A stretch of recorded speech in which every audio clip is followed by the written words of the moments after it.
Hi everybody, welcome to Development Diary number 11. Wow, yeah, I'm still here, still making the game. I know I've disappeared again for months. In fact, my last dev video was not since, I think, June, July. So another 6 month plus gap there. But if you're following me on Twitter or on my webpage, you'll know that I was working in the months after that. And I was always almost about to release something, and I just kept delaying, and then I got hit with, real life obligations, work, family. It's nice to have extra work. A lot got dumped on my plate towards the end of the year, and then starting in January, that's nice. But yeah, not a lot of time for game dev, so that's been an issue. But I'm back, and I do have several months worth of work to show you. Build it up a bit here. I'll just say that this is probably the biggest single update. No, not probably. This is certainly the biggest single update I have yet shown for Innkeep. It's a massive change. It's a big level up. So what I'm going to do is I'm going to show that to you now. What's new, and then afterwards I'll get a little bit nitty gritty with some of the reasons for why I've done what I've done, and talk a little bit about the future direction of the game. So let's just talk about what's new. Alright, here we go. So if you have seen any of my previous videos, which I guess probably most of you have, if you haven't, jump down the list, have a look at like the last one, number 10. You'll see a big difference. What it is the graphics. So I have completely redrawn, recreated all of the graphics for the interior of the inn. That includes the floor here that you can see, it includes the walkways, it includes the walls in the back, and it includes new stuff that did not exist before that I'm going to show you later. Now, as you can see, right now I don't have the shaders in, the light system's not in, so it's very bright and clear. I don't have any kind of tables, chairs, guests, anything for this video, it's all taken out. You're just getting the new graphics, that's all I'm going to showcase today, and then I'll start to reintegrate a lot of things for the subsequent video once we get back into game mechanics. But for now, today, it's really all about the graphics and about how different pieces fit together. So I'm going to get to talk about some technical stuff while I'm doing that, because it is also how I've made these graphics do what they do. But yeah, this is the focus. So I'm really happy with how it turned out. I love the floor quite a lot. It took a long time. I did it. I'm not an artist. Anyone who knows anything about art could probably tell that right away. But it's a big step up, and I'm really happy with how it turned out. It's made using GIMP, and everything that you see here is all 100%, of course, original material. Nothing's been borrowed or used from anywhere. It's all my own kind of creation that I've kind of experimented and slowly come up with a few techniques which worked really nicely. So this floor here, all of these tiles, they're not tiles per se, they're flagstones of course, but they're not graphical tiles, they are unique. So every one of these was all hand drawn uniquely, all of those little detailings that you can see. Of course there's a lot of repetition there because I wanted a certain flagstone repetition style, but there's no actual repetition in terms of these, they're all uniquely done. So it took a lot of time. One of the reasons I had to do it this way, of course, was just because I really didn't know what else to do in order to make it look organic, but also because of this kind of perspective that I've got going over there. Now, the one exception is that it's mirrored in the middle, so when you get to the right, that is a mirror of the left, but I've still done stuff like added in unique details for each side, like these cracks and stuff were added after the mirroring process. And these walls here, I came up with a really nice system for making this happen, creating textures, for example, for the timbers and things, and for the plaster, and kind of working on it in a very systematic way. And I'm really happy with how that looks. It's not finished, of course, but it's getting there. And I'm really I'm kind of feeling like I don't need to maybe hire anybody to work on this part of the game, any professional artists in the future. I think that'll do, and I can just go ahead with this level. So the other thing though, which is completely new, is that I've added bedrooms. So you can see 12 doors here. Now, of course, that's not what it's going to look like later. You won't just have a big black hole like this, but you'll have a door, and even if the door's open, you'll probably have a bit of visibility experimenting with over there. But you can go in. So let's try this. If I step in here, voila, everything fades away to reveal the room that is beneath it. Now this room actually is being drawn behind in terms of the layer order of these other objects, and those objects actually are fading away, each one individually. It took a lot of coding, took a lot of tinkering and coding to get that to work, but here we go. You can now go into each one of these bedrooms and they are all unique. Now, of course, there's nothing in them. They're very empty right now, but later what they'll have is they'll have some windows. There'll be, depending on the time of day, there's going to be differences in lighting. There's going to be beds. There's going to be cabinets, drawers, all kinds of cool little objects. But what you've got right now is the bedrooms themselves. They're in. I'll talk about it at the end of the video, but this actually is connected with how I've decided to take the game in terms of the actual game mechanics.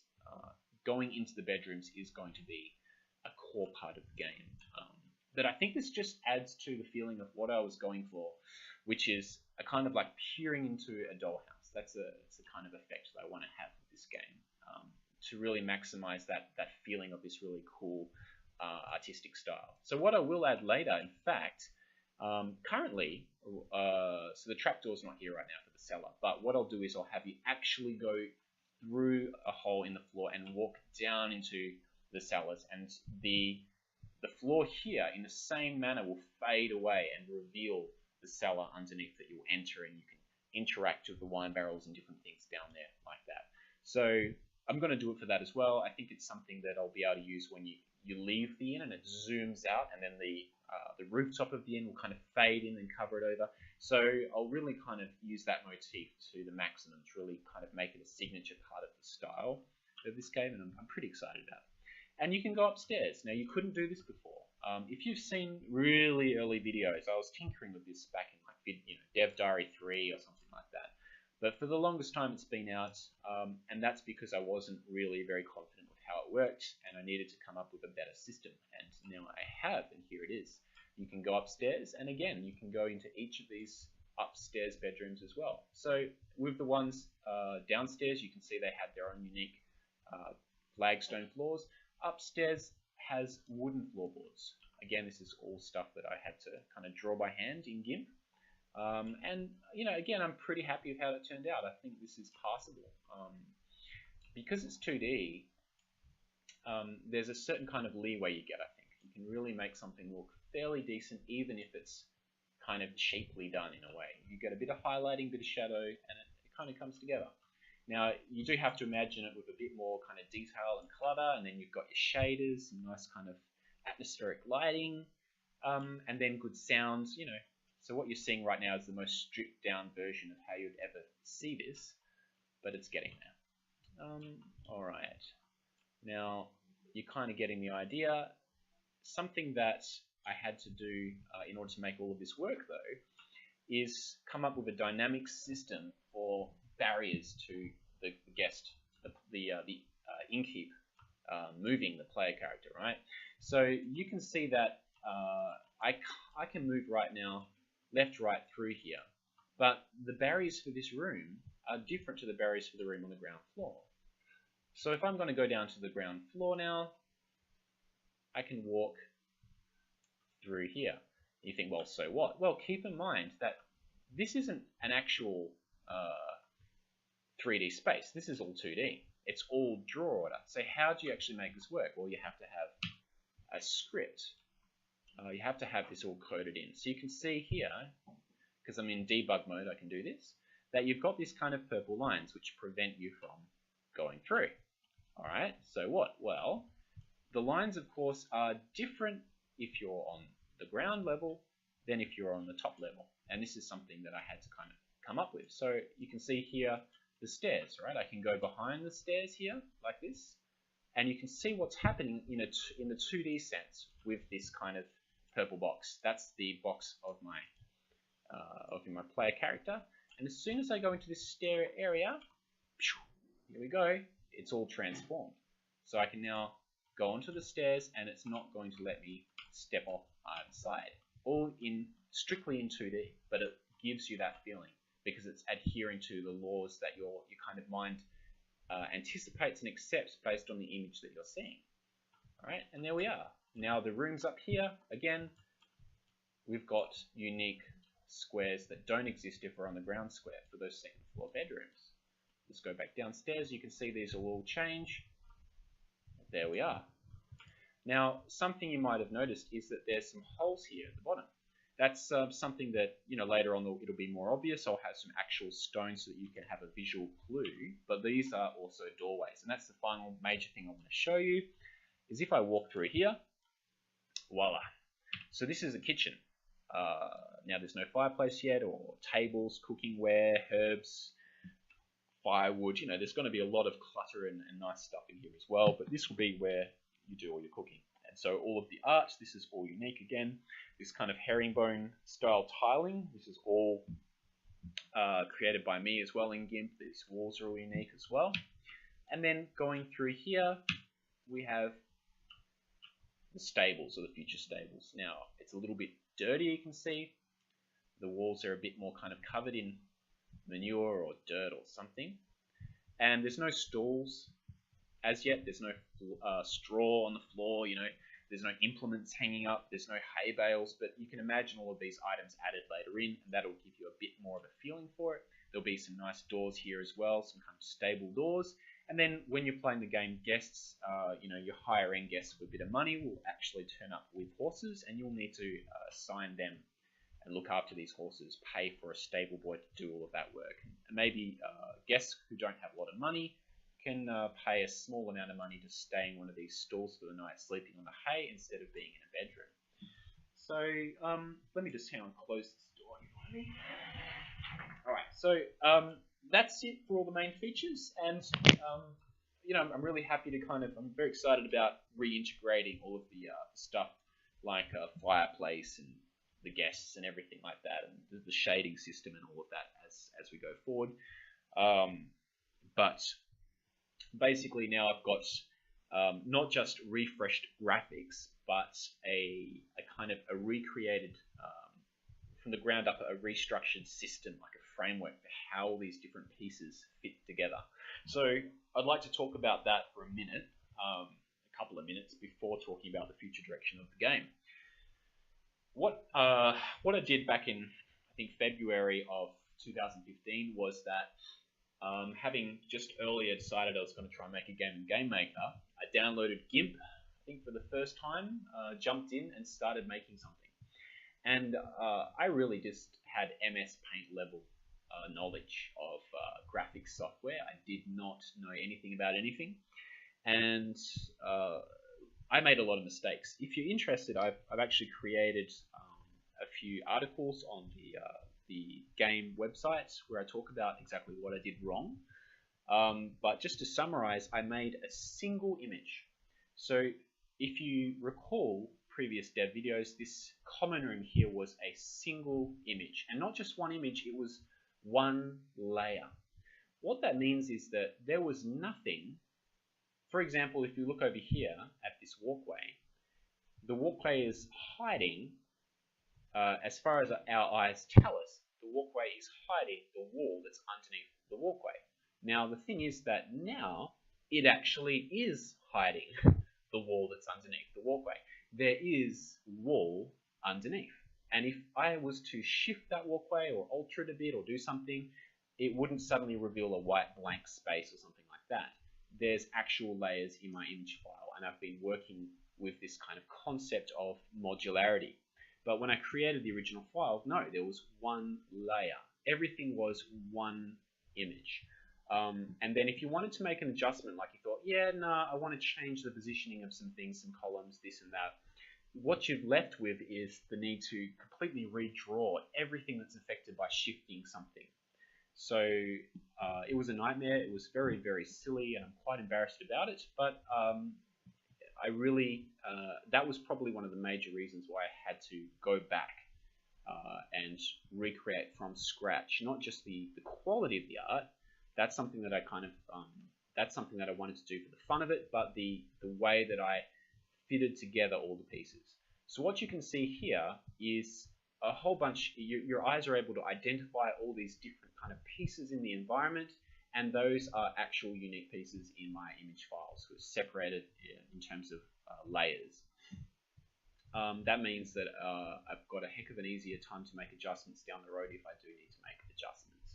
It also means that it's easier to do stuff like this kind of fading code. So if I go into a room and everything kind of fades out, well, I couldn't really easily do that with my old system. Now I can. And if I want to make some changes into how that fading occurs and what speed and what parts are hidden or revealed, I can tinker as much as I want, and it's very simple and straightforward. So the improvement of graphics is not just visual. What I'm trying to get across is that it was a recreation of the very way that I did my art and how it fitted together. Yeah, so that was really cool. But another reason why I needed to go and do that is because I was thinking about what kind of game this is, and that's something that I want to kind of lead on to now. Why have an inn? Why is this game about an inn if I never go into the bedrooms? That's something that I was kind of thinking about as I was working on this. So I had this kind of core game mechanic about serving guests drinks, trying to keep people happy and making money in this way. And I also had this idea, I've written about this again in another post you can check out, but just to summarize, I had this idea that your character was a bit like the master of the house in Les Miserables. So you're kind of stealing from your guests. You're not a very nice guy, really. You're not a hero. You're trying to get by, and you're not averse to helping yourself to the money of the people, the adventurers, and whoever comes and stays. So how exactly you're going to steal from guests who are simply drinking, though, I didn't really know. And I really came to a revelation at some point that you needed to go into their rooms and steal from the guests as they sleep. I can't remember exactly how I came to this conclusion, but it really was a bit of a eureka, and I thought, this is the game. So let me just introduce to you what you'll be doing in this, and this is pretty much finalized in my mind now. You will not simply be trying to keep your guests happy so that they drink more in order to spend more. You're going to be focusing on getting certain guests very drunk, particular guests, the guests who have a lot of money. So as you play the game, you're going to have a bit of a who's who time where you're trying to figure out through conversations and clues which of your guests on a given night has got a lot of cash. Now, this is a great way to maybe do some narrative stuff, conversation, talking, and you're kind of figuring things out. Exactly how you'll do this is something I still need to investigate and think about some more. But you'll be figuring out, okay, this adventurer is loaded with loot, or that night, or this person has an interesting object that I want, or something like that. And you're being friendly and you're helping them get drunk as much as you can because you want them to be really stone cold out of it at night time. Why? So that then, in a final mode, so right now you have kind of morning, noon, or you've got your kind of like morning and you've got your evening. Now you'll have like a late at night one where you've just got your little candle illuminating a little circle around you, and you've got your gym jams on or whatever it is, and you're coming out of your bedroom. So one of these rooms will probably be your bedroom, and you'll be coming down, and you're going to go specifically, because you only have so much time, to the bedroom of the guest that you know has the most money. And then you'll be sneaking along at night time, you'll be coming into their bedroom, and they'll be sleeping on a bed in one of these rooms. You're going to come up to them, and then you're going to open up a little bit of a GUI, maybe for like wiggling the rings off their fingers, or slipping chains off their necks, or opening their bags, or taking things out of their pockets and stuff like that. So you'll be basically robbing them. And the drunker that you've managed to get them the night before, then the easier it's going to be to steal from them. And if you kind of screw it up, you're going to have to kind of give up, because they're going to start to groan and move around, and you'll have to kind of leave. So what this means is that you can technically try and rob anybody, but to hit the jackpot and really do well over time is you're going to have to figure out, okay, who is it that's got the most money, and you're going to have to try and get into there, and you're going to try and liberate those items. You'll have that kind of leeway early on in the early days where you don't really need to be that successful in order to survive, but as time goes on, as various narrative events and things and kind of money, various things drain your cash, you're going to need to be more and more kind of aggressive in finding out who it is that you want to rob. So that'll kind of be the game. That's how I decided to work in the bedrooms and why you're an innkeeper as opposed to just a tavern guy. There are a bunch of games been coming out lately which are kind of medieval tavern themed. I think they all look pretty cool. But this is not a game about a tavern per se. It is about an inn, and this will be the final act that really kind of makes that what it is. It's all about the stealing, and that's something I'm really quite excited about putting in. Probably around dev video number 13. So coming up dev 12, that'll be reintegrating a bunch of things, getting it all kind of working quite nicely, getting drunkenness working or something like that.